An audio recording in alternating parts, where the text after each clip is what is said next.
আমার মাথায় একটা জিনিস ঢোকে না, এই বাচ্চারা কিন্ডার জয় খাওয়ার জন্য এত কেন ব্যস্ত হয়ে যায়। মানে কান্না কাটি থেকে শুরু করে যা যা করতে হয় সব করে ফেলবে মনে হয় এই একটা কিন্ডার জয়ের জন্য।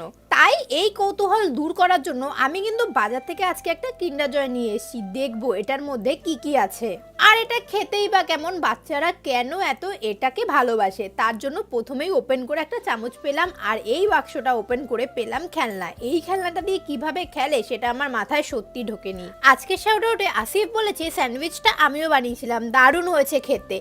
আর একজন বলেছে তোমার ভিডিওগুলো ভীষণ ভালো লাগে, আমার নামটা নিও কিন্তু দিদি, কিন্তু তুমি তোমার নামই লেখোনি। দেখো মেন খাবারের জিনিসটা আমি ওপেন করে ফেলেছি, একটা সাদা কালারের হোয়াইট চকলেটের ওপর এরকম দুটো চকলেট বলস রাখা। এবার চলো খেয়ে দেখি। খেয়ে যা বুঝলাম খেতে প্রচন্ড মিষ্টি, কিন্তু তাও একটা দারুণ টেস্ট রয়েছে। এই বড়বেলায় আমি ছোটদের কিন্ডার জয়ের ফ্যান হয়ে গেছি। তোমরা কে কে ছোটদের জিনিস খেতে ভালোবাসো আমাকে কমেন্টে জানিও। টাটা।